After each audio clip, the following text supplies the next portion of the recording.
Bonjour, vous êtes prêts pour la suite du premier chapitre de la Croix des Outrages? Vous allez me dire au fait, mais c'est quoi la Croix des Outrages?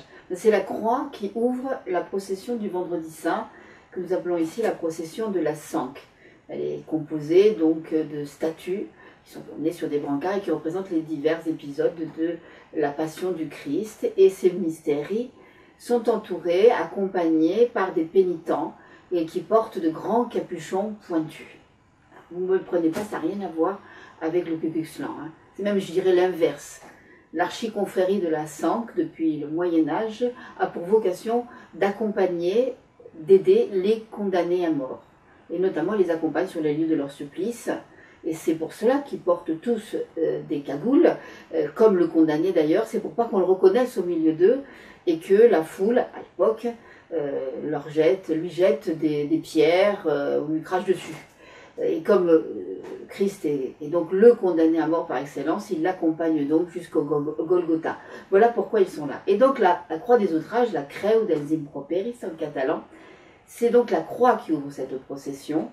C'est une très grande croix qui porte tous les instruments, tous les objets qui sont liés à la Passion. Alors en général, il y en a une vingtaine, il peut y en avoir beaucoup plus, Et ça va de la lanterne avec laquelle les Romains reconnaissent Jésus au mont des Oliviers, jusqu'à l'échelle avec laquelle on descend son corps de la croix. Voilà. Et en fait, lors de cette intrigue policière, Luce, notre Luce, l'héroïne de ce roman, va se rendre compte que des morts qu'elle est la seule à considérer comme suspecte, certaines passent pour naturelles, sont en fait toutes liées à un des objets qui sont sur cette croix des outrages. Elle va s'en rendre compte au fur et à mesure de son enquête, mais on n'en est pas encore là, puisque là, on en est tout au début.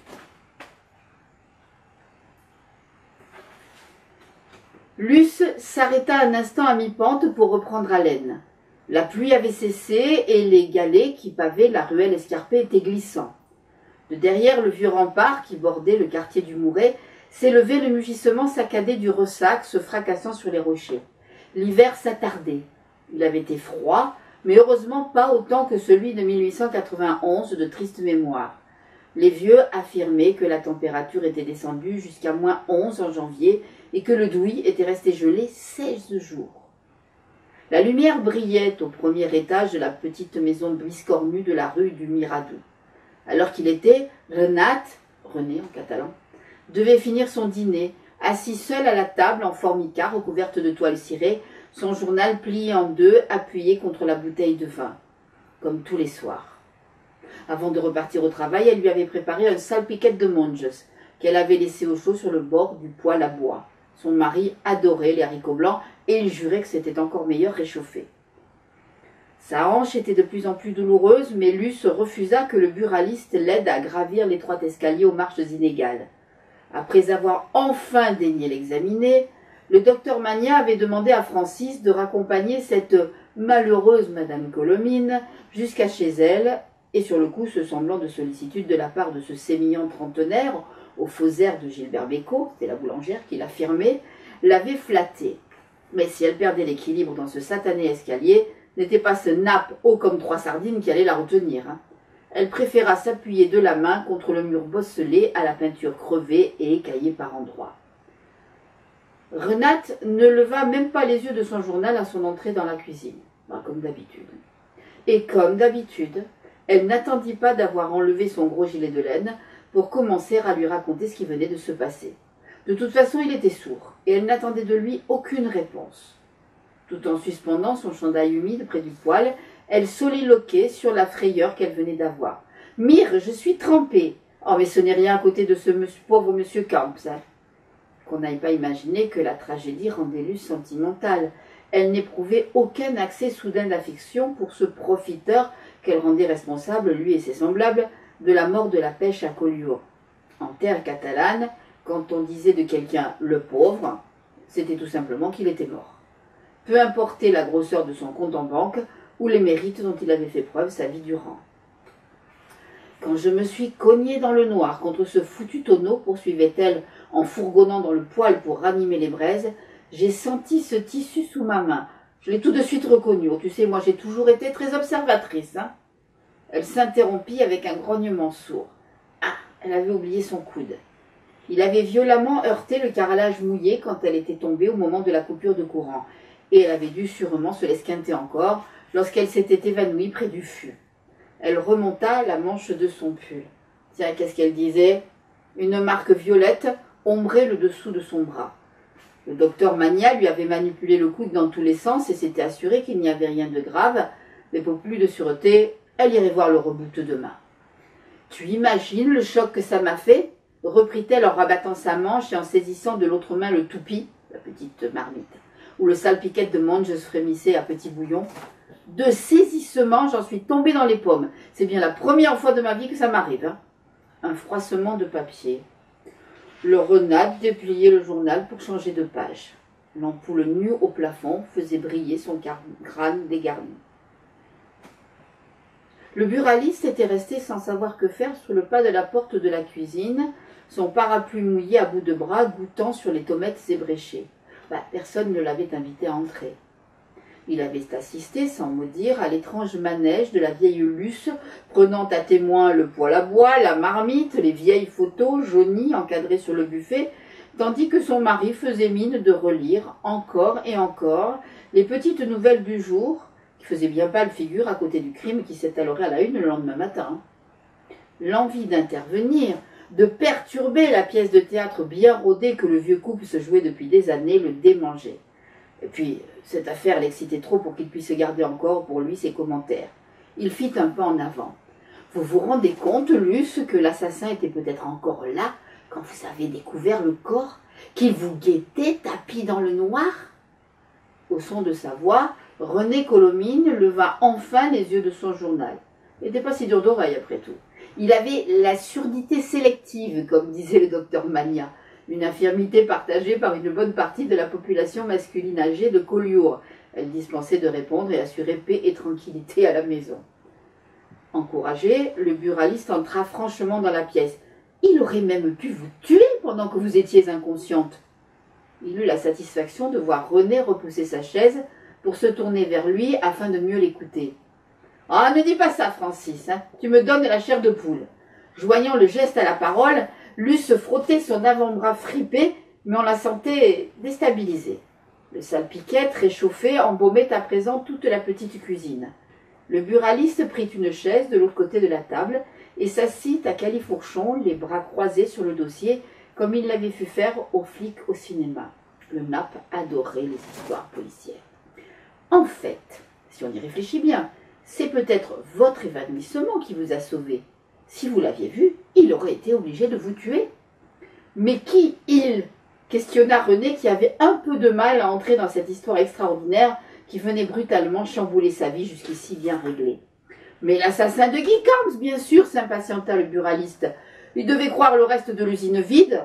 Mais si votre femme lui était tombée dessus sans crier gare, il lui aurait fait subir le même sort, vous pouvez me croire. Il avait accompagné sa prédiction d'un geste évocateur, les deux mains grandes ouvertes serrant son cou de poulet. Le vieux pêcheur le regardait, les yeux écarquillés. Il ne pensait plus du tout à son journal. Un clappement de langue. « Tout ça, c'est des bastiaises !» les interrompit vigoureusement Luce. Le charme était rompu. Les deux hommes se tournèrent vers elle. Le buraliste n'avait plus la main. « J'ai entendu la porte se refermer avant d'entrer dans la réserve. Le type s'était déjà enfui et donc il n'était plus là quand j'ai perdu conscience. » Elle les dévisageait, bras croisés sur sa robe tablier, sourcils froncés, les mettant au défi de venir la tuer. Luce détestait qu'on lui fasse peur, et plus encore de se sentir vulnérable. Les quelques minutes où elle était restée inconsciente lui pesaient. Il fallait qu'elle reprenne le contrôle. « Francis, il se fait tard, » annonça-t-elle en fixant la pendule d'un air féroce. « Tu devrais rentrer chez toi. » Le buraliste eut l'air déçu. Il se voyait déjà passer la soirée à échafauder des hypothèses dans cette cuisine dont les murs peints en vert clair leur donnaient un teint d'endive. Peut-être Luce se souviendrait-elle de quelque chose, un détail qui leur permettrait de résoudre le mystère ce soir même autour de cette vieille table serrée et de narguer la police. Vous êtes sûre, Luce, que vous êtes tout à fait remise après ce que vous avez subi, hein? Mais la vieille femme ne se laissa pas prendre à cette pitoyable tentative de gagner du temps. C'est pas un vieux sage qu'on apprend à faire des grimaces. Hein. Ben justement, je suis fatiguée. Je vais me frictionner avec de l'arnica et me mettre au lit. Au revoir, Francie. Du menton, elle lui indiquait fermement la porte restée ouverte. Son mari, un peu gêné de l'avoir ainsi congédié comme un malpropre, celui qu'il avait si obligeamment raccompagné, se leva avec effort pour aller serrer la main du buraliste. Depuis qu'il ne sortait plus en mer pour pêcher, les années semblaient peser 2 fois plus sur ses épaules. « Merci de ton aide, hein, Francie. »« Pas de quoi, René, » bredouilla ce dernier, le pied sur la première marche. « Mais vous ne devriez pas rester seuls tous les deux, hein, cette nuit. Votre fils n'est pas là ?» Le vieux pêcheur eut un geste désabusé. « Gérard, comme tous les soirs, il traîne à la corde. »« En semaine, pourtant on n'est que début mars, je croyais que la boîte était fermée. Ben, c'est exact. Mais Gérard a ses entrées. Il retrouve ses copains pour jouer de la gratte, comme il dit. Il revient au petit jour, ses vêtements puant la cigarette, et il dort jusqu'à midi. Sa mère lui serigne de trouver du travail, mais il paraît qu'on ne comprend rien, qu'on n'est pas cool. Les petits derniers sont toujours un peu gâtés, tenta de philosopher le buraliste qui était fils unique et n'avait pas d'enfant. René eut un haussement d'épaule lent le précédant dans l'escalier. Oh, vivement qu'il parte faire son service.